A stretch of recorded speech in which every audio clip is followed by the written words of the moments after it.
Homosexuality, is it a problem in need of a cure? Grabs your attention, doesn't it?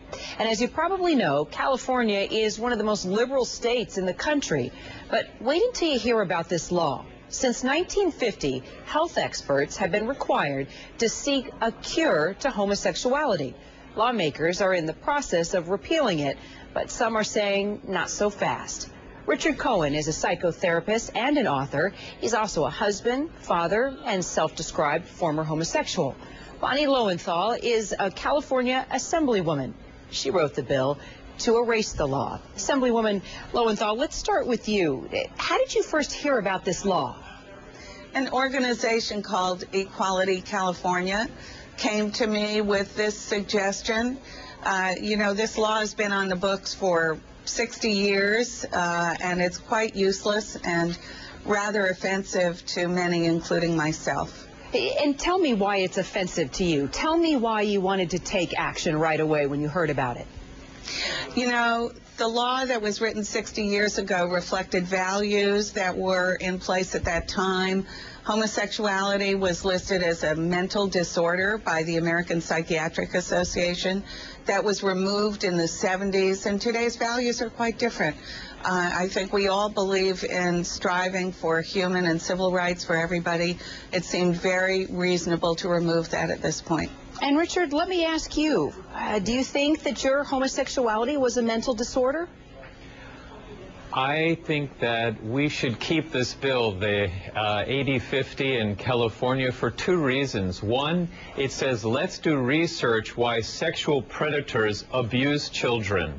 And I am a survivor of sexual abuse, so to do research to find out why predators do this is excellent.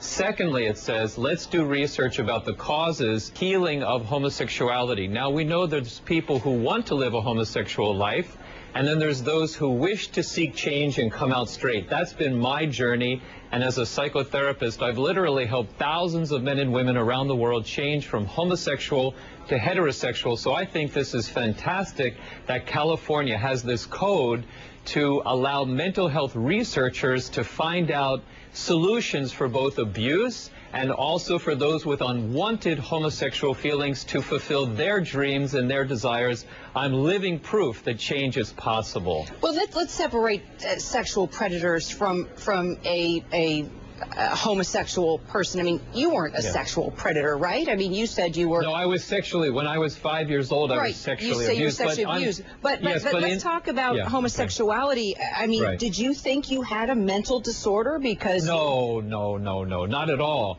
Last week, the American College of Pediatricians released a fact sheet for youth stating there's no genetic cause to homosexuality. It's caused by environmental, familial, and temporal issues. Therefore, it's definitely reversible and changeable. So this code in California, 8050, says, let's do research, and then let's help this population, this minority, who wishes to come out of homosexuality. I understand that Bonnie wants to protect the gay and lesbian population, and that's admirable. They need to be respected and protected. However, there's those of us who are former homosexuals and also those who wish to come out of homosexuality. They deserve the right of self-determination as well. Bonnie, what do you say to Richard? I appreciate those comments, but I believe the state has no business in the research that Richard is referring to. Again, this was law that was passed 60 years ago in response to something entirely different. Homosexuality was shoehorned into that law. It didn't belong there. It never belonged there. And I don't believe the state has any business in working on that. The fact is there are major universities throughout this country that choose to do research on sexual predators. We have very solid laws in place today in California dealing with the issue of sex offenses. Homosexuality has no place in that.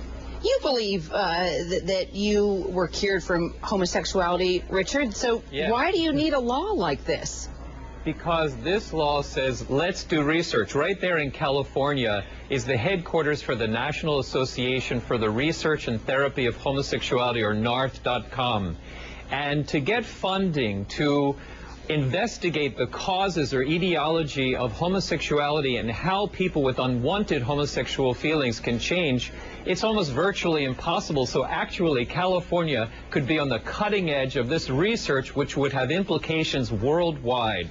And again, you know, as you said, Kira, I'm a former homosexual. I'm married to my wonderful wife, Jasuk, for 28 years. We have 3 children. I'm living my dream, and there's thousands of men and women around the world who want this opportunity, and they don't even know it exists. So I think this law should stay on the books, and let's promote research to help those with unwanted homosexual feelings. And also, we need to protect all active homosexual men and women, gay and lesbian. They also need to be honored and protected as well. Richard, what do you say to the critics that say, wow, I'm listening to Richard, I'm looking at Richard, and I feel so sorry for him because he's denying his true self? No, I have fulfilled, Kira, I have fulfilled my destiny. I actually had a partner, a male partner, for 3 years, but in my heart, I had a passionate desire to marry a woman and create a family. I went to several therapists, and they said, well, you're born this way, accept it. I knew that wasn't true for me, so it took so many years to figure out why I had homosexual feelings and then come out straight. And as for 20 years now as a psychotherapist, I've helped, as I said, hundreds in therapy and thousands in healing seminars.